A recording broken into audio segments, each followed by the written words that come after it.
Assalamualaikum warahmatullahi wabarakatuh.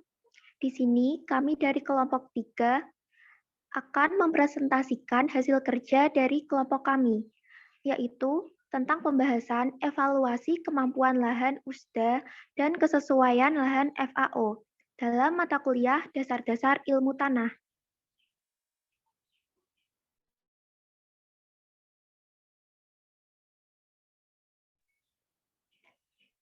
Di sini, kelompok kami, yaitu kelompok 3, beranggotakan saya sendiri, Salsadila Happy Wahyu Susanto, dengan NIM 23211000009. Yang kedua, Risma Olivia Mufida, dengan NIM 23211000064. Dan yang ketiga adalah Siti Aisyah, dengan NIM 2321100000100.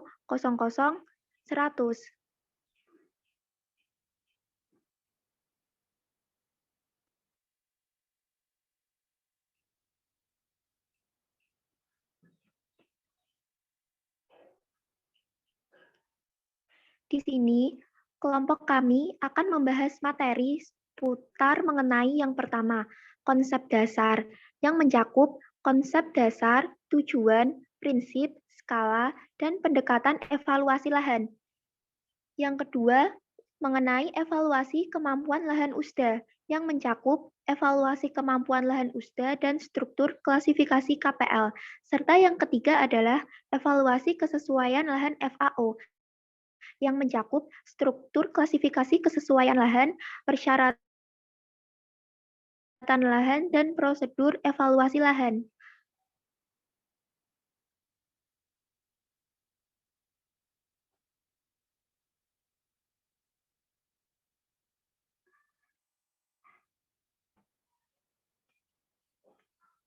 Baik, materi yang pertama mengenai konsep dasar akan disampaikan oleh rekan saya, yaitu Risma Olivia Mufida.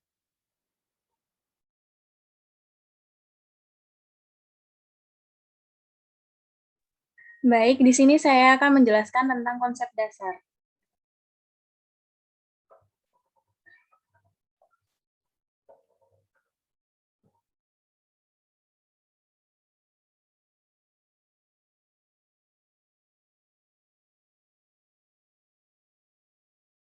Evaluasi lahan adalah suatu proses penilaian sumber daya lahan untuk tujuan tertentu dengan menggunakan suatu pendekatan atau cara yang sudah teruji.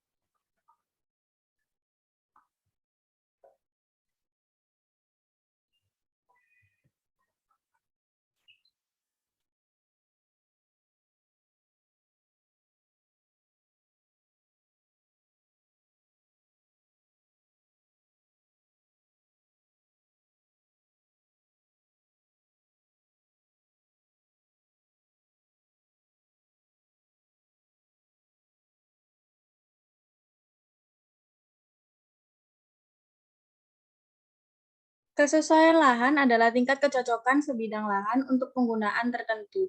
Kesesuaian lahan tersebut dapat dinilai untuk kondisi saat ini, kesesuaian dalam kurung kesesuaian lahan aktual atau setelah diadakan perbaikan dalam kurung kesesuaian lahan potensial. Evaluasi kesesuaian lahan adalah penggambaran tingkat kecocokan sebidang lahan untuk penggunaan tertentu dalam kurung Sitorus tahun 1998.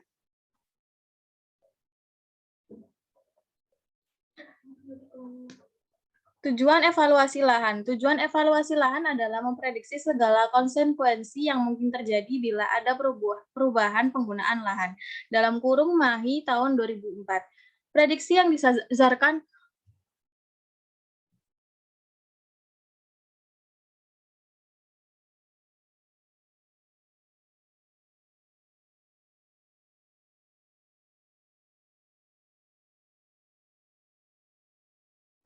didasarkan atas kesesuaian lahan untuk berbagai bentuk produksi, masukan, dan pengelolaan yang diperlukan dengan konsekuensi perubahan terhadap lingkungan akan memberi makna yang besar bagi keberlanjutan sumber daya lahan. Prinsip evaluasi lahan. Lahan dievaluasi untuk tujuan macam penggunaan lahan tertentu. Dibutuhkan perbandingan dari berbagai macam penggunaan lahan yang ditawarkan. Dibutuhkan perbandingan besarnya keuntungan dan kebutuhan pengelolaan dari masing-masing macam penggunaan lahan yang ditawarkan. Dibutuhkan pendekatan multidisipliner pekerjaan evaluasi lahan. Evaluasi lahan harus dikerjakan dengan mempertimbangkan 3 aspek, yakni aspek fisik, sosial, ekonomi, dan politik. Kesesuaian lahan harus dapat dipertahankan dalam kurun waktu yang cukup lama. Skala evaluasi lahan. Tingkat ketelitian atau skala evaluasi lahan dapat dibedakan dalam 3 kelompok, yakni 1. Skala tinjau atau reconnaissance, 2. Skala semi-detail, 3. Skala detail. Skala pekerjaan evaluasi lahan ini sangat terkait dengan tujuan pekerjaan evaluasi lahan, peta yang akan dihasilkan, data dan informasi sumber daya lahan yang dibutuhkan, serta jumlah pengambilan sampel. Evaluasi lahan pada tingkat tinjau akan menghasilkan peta-peta sumber daya alam dengan skala peta 1:500.000 sampai dengan 1:125.000. Pendekatan evaluasi lahan dibagi menjadi 2, yaitu pendekatan paralel. Yang pertama, pendekatan paralel. Pendekatan paralel adalah suatu pendekatan pelaksanaan pekerjaan evaluasi lahan dari aspek fisik dan ekonomi yang dikerjakan bersamaan waktunya, yang sering kali disebut dengan cara pendekatan paralel. Pendekatan yang kedua yaitu pendekatan bertahap. Pendekatan bertahap adalah pelaksanaan pekerjaan evaluasi lahan secara fisik dan kondisi sosial ekonomi dilakukan secara bertahap. Untuk materi selanjutnya akan dijelaskan oleh rekan saya.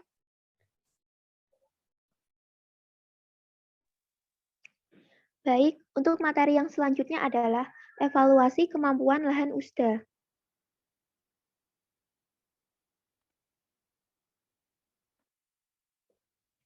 Kemampuan penggunaan lahan adalah suatu sistematika dari berbagai penggunaan lahan berdasarkan sifat-sifat yang menentukan potensi lahan untuk berproduksi secara lestari.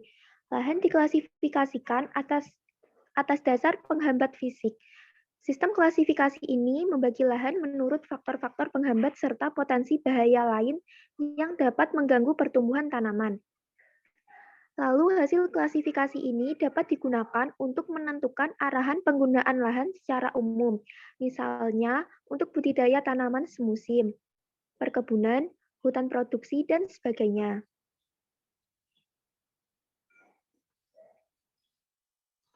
Kemudian struktur klasifikasi KPL.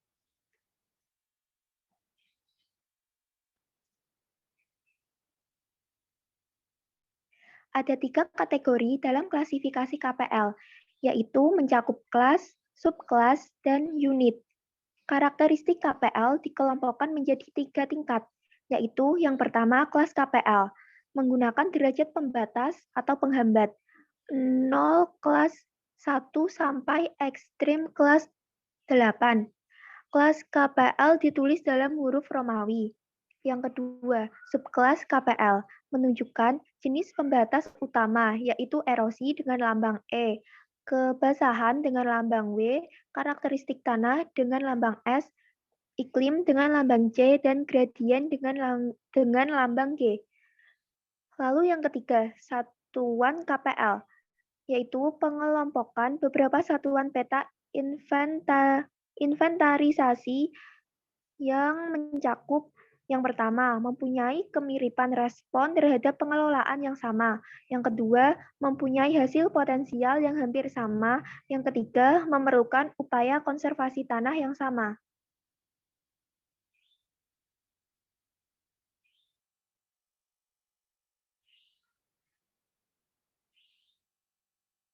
Selanjutnya, untuk materi yang ketiga, evaluasi kesesuaian lahan FAO akan dijelaskan oleh rekan saya, yaitu Siti Aisyah.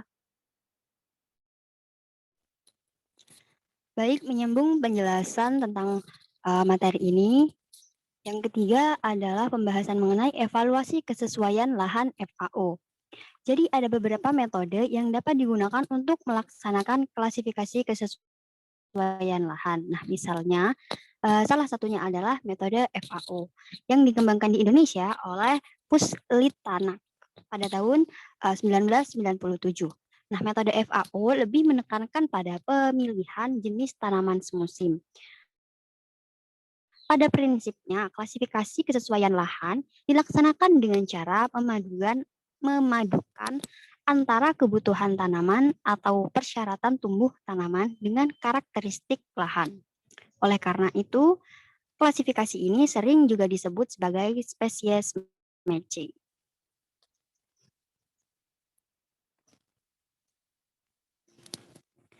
Kemudian struktur klasifikasi kesesuaian lahan FAO.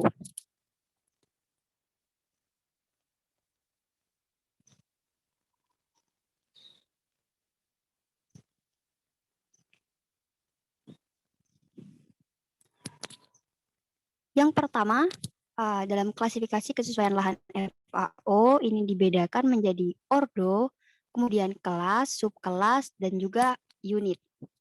Ordo di sini mencerminkan macam kesesuaian, kemudian kelas mencerminkan tingkat kesesuaian dalam ordo, yaitu S1, S2, S3, NI, N1, dan N2.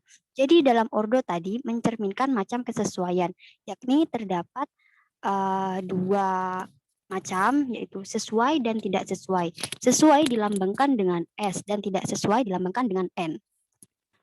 Nah, kemudian kelas di sini mencerminkan tingkat kesesuaian dalam ordo yang sudah disebutkan tadi. Misalnya dari kelas S atau sesuai ini dibagi menjadi 3, yaitu S1, S2, S3. Kemudian dari kelas tidak sesuai atau N dibedakan menjadi tidak sesuai 1 atau N1 dan N2. Selanjutnya subkelas. Subkelas di sini mencerminkan macam pembatas atau macam perbaikan yang perlu seperti kekurangan air, bahaya erosi. Kemudian yang terakhir adalah unit. Unit di sini mencerminkan perbedaan kecil dan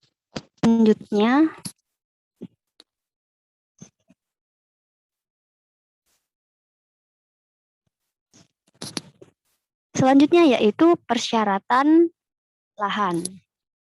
Persyaratan lahan di sini adalah seperangkat kualitas lahan yang digunakan untuk menetapkan tipe penggunaan lahan tertentu. Dalam menentukan persyaratan lahan, perlu diketahui kualitas dan karakteristik lahan yang akan merupakan yang mana sudah ditetapkan oleh FAO, kemudian akan digunakan untuk menetapkan tipe dari penggunaan lahan tertentu. Jadi apabila ada suatu lahan, di sini akan disesuaikan, dicocokkan dengan seperangkat kualitas lahan yang sudah ditetapkan oleh FAO sehingga lahan ini dapat ditentukan tipe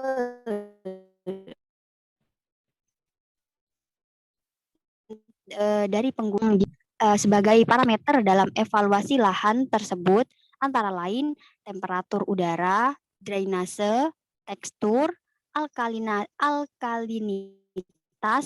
bahaya erosi, dan juga banjir atau genangan. Nah, parameter tersebut ini sangat mempengaruhi terhadap penggunaan lahan.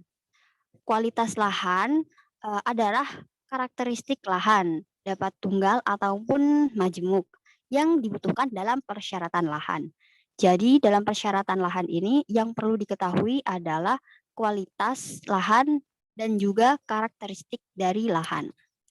Selanjutnya, prosedur dalam evaluasi lahan. Yang pertama, konsultasi awal.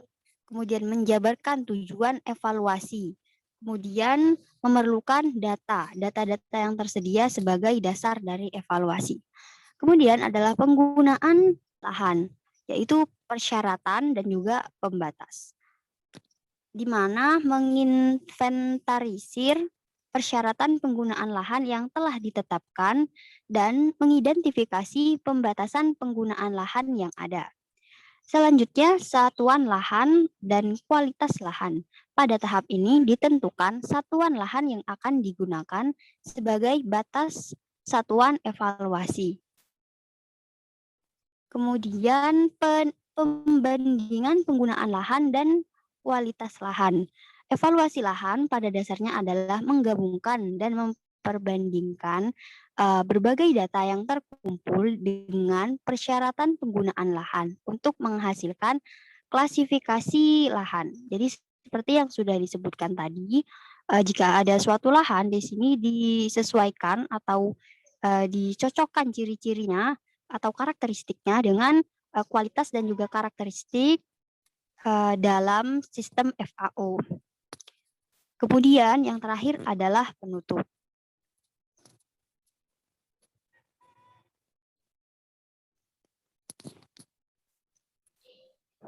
Baik, tadi merupakan hasil presentasi dari kelompok kami, yaitu kelompok 3. Kurang lebihnya mohon maaf dan semoga dapat bermanfaat bagi kita semua. Saya akhiri. Wassalamualaikum warahmatullahi wabarakatuh.